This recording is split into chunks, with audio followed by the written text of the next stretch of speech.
خوش رنگ ہیں الفاظ عقیق یمنی سے، اور اس سے بھی بڑھ کر میرے الفاظ اتنے خوش رنگ ہیں، اتنے اچھے رنگوں والے ہیں کہ وہ عقیق یمنی جو دنیا پوری میں مشہور ہے اپنی خوبصورتی کے اعتبار سے، اپنی سرخی کے اعتبار سے، اس سے بھی زیادہ خوش نما ہیں۔ یہ ساز ہے سوز غم شاہ مدنی سے، اور یہ جو ساز پیدا ہوا ہے میری شاعری میں، میرے الفاظ میں، میرے لے میں، یہ سوز غم شاہ مدنی ہے کہ میرے دل میں شاہ مدنی یعنی امام حسین کا غم ہے، ساز ہے، جس کی وجہ سے میرے الفاظ میں یہ تاثیر پیدا ہو گئی ہے۔ آہن کو کروں نرم تو آئینہ بنا لوں، اگر میں لوہے کو نرم کروں تو مجھ میں اتنی جو مجھے قدرت ہے، اتنی مجھ میں طاقت ہے، تاثیر ہے میرے الفاظ میں کہ میں اس کو آئینہ بنا سکتا ہوں۔ اور اگر پتھر کو میں گرم کروں، اور پتھر جسے کچھ بھی نہیں نکلتا لیکن میں اس سے عطر نکالنے کی جو ہے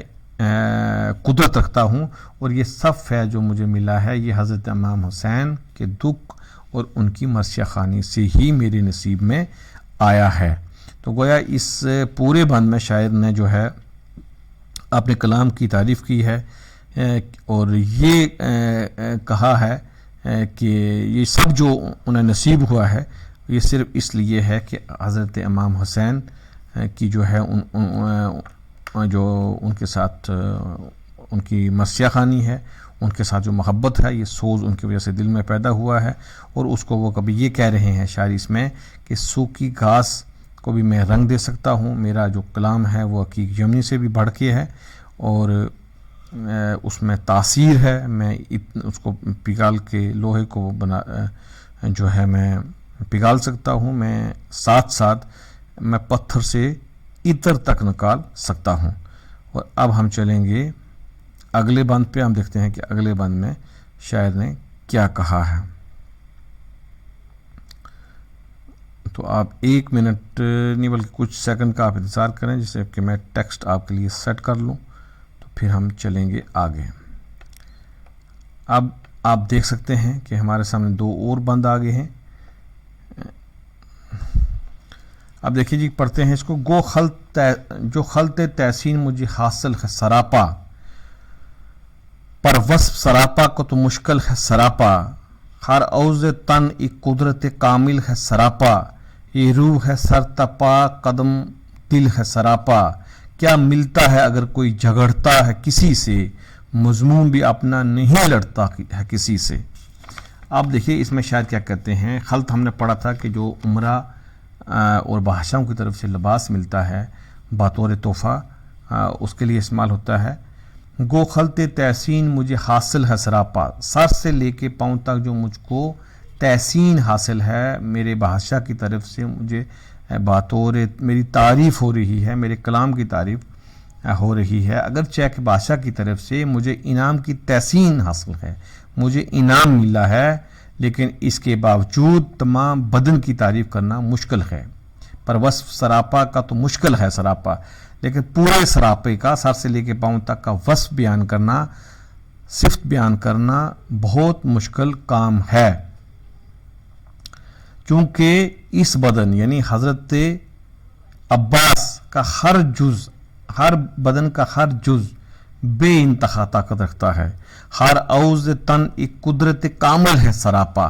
سر سے لے کے پاؤں تک ہر جسم کا ہر عضو جو ہے اس میں ایک قدرت کامل ہے، اس میں ایک بھرپور طاقت ہے، اس کے ہر جو ہے جسم کے جز میں طاقت ہے اور بھرپور طاقت ہے۔ یہ روح ہے سر تبا قدم دل ہے سراپا، اور اس سے بھی آگے بڑھ کر دراصل یہ وہ جان ہے کون، حضرت عباس علیہ السلام کے جس میں سر تپا جوش و حوصلہ ہے،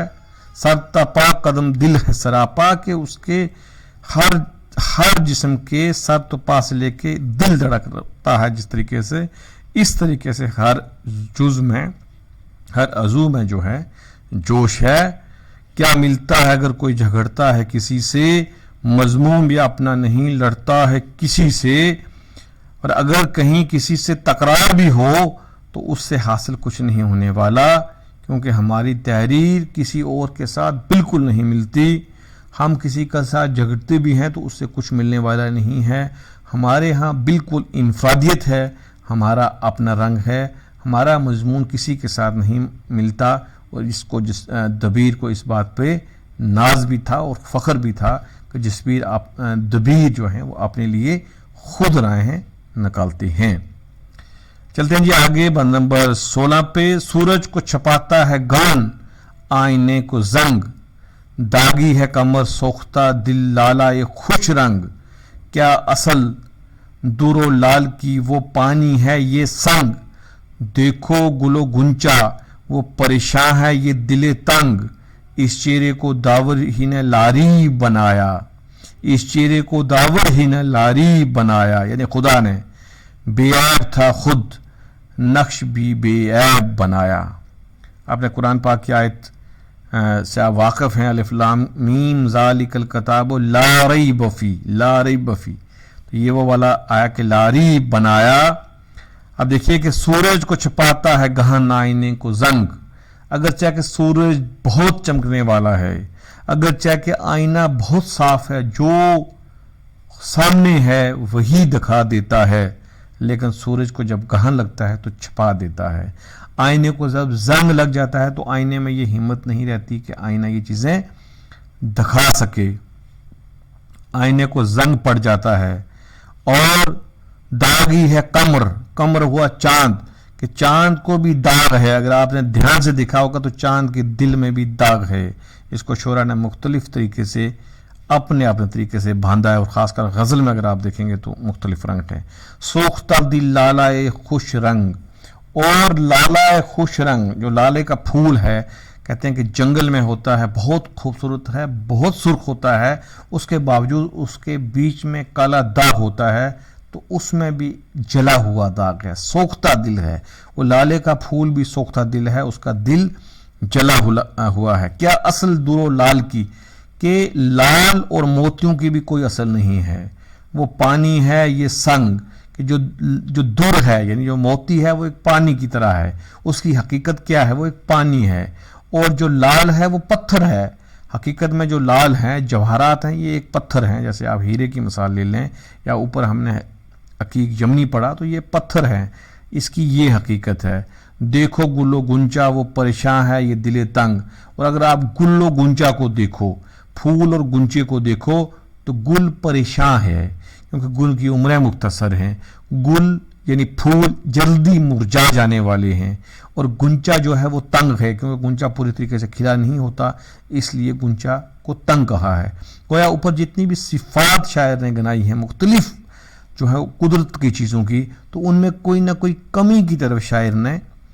اشارہ کیا ہے. اور آخری بند میں کہتے ہیں کہ اس چہرے کو داور ہی نے لاری بنایا, کہ اس چہرے یعنی حضرت عباس کے چہرے کو داور یعنی خدا تعالیٰ نے لاری بنا دیا, لامثال بنا دیا. بے عیب تھا خود نقش بھی بے عیب بنایا, تو بنانے والا اللہ تعالیٰ بے عیب تھا, وہ کسی ہر عیب سے پاک ہے, اس میں کوئی عیب نہیں ہے, اس لیے اس نے جو نقش بنایا یعنی کہ حضرت عباس کی صورت میں جو ہمارے سامنے اللہ تعالیٰ نے جس جوان سے ہمیں نوازا وہ بھی بے عیب بنا. بے شک خدا تعالیٰ ہے بے عیب ہے, لیکن چونکہ خدا خود بھی گناہوں سے پاک ہے, اس لیے اس چہرے یعنی حضرت عباس کو بھی گناہوں سے پاک رکھا ہے. اور تعریف کرنے کا اس سے بہترین انداز کیا ہو سکتا ہے. آپ دیکھیے کہ سورج چاند دنیا ساری کائنات کو لا کر شاعر نے صرف 6 مصروں میں بند کر دیا ہے, اور یہ بھی حضرت میں سمجھتا ہوں کہ حصہ تھا اور خاصہ تھا یہ دبیر کا کہ وہ یہ کام کر سکتے تھے, اور انہوں نے کر کے دکھایا. اور جب آپ آگے پڑھتے چلیں گے آپ دیکھیں گے کہ انیس اور دبیر کا ایک واضح فرق بھی آپ کو نظر آئے گا, اس پہ آپ نظر رکھیں گے. ابھی ہم اس پر زیادہ نہیں جائیں گے, کیونکہ اگر اس پر ہم زیادہ جائیں گے تو ہو سکتا ہے کہ تھوڑی ہماری جو ہے ٹینشن جو ہے وہ ڈائیورٹ ہو جائے, تو اس پہ ہم اب نہیں جائیں گے. تو میرے خیال میں اس کو ہم یہیں پہ رکھیں گے,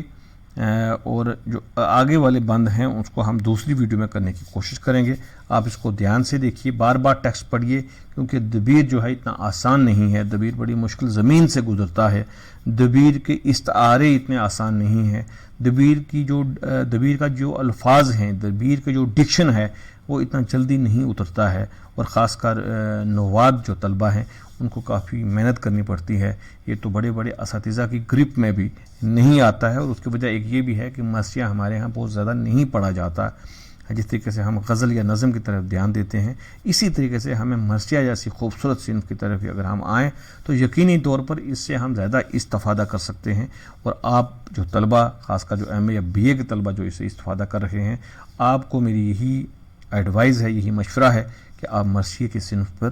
دھیان دیں. اور یقیناً آپ کو یہاں سے کئی طرح کے فائدے ہوں گے, اور آپ اسلام کی تاریخ کے حوالے سے بھی بہت کچھ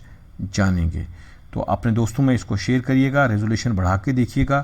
جتنا ممکن ہو سکے کہ چینل کو آپ شیئر ضرور کریے گا, اور اگر آپ کو اچھا لگے تو لائک کریے گا, کمنٹ کریے گا, تاکہ مجھے پتہ چل جائے کہ آپ لوگوں نے اس کو دیکھ لیا. خدا حافظ.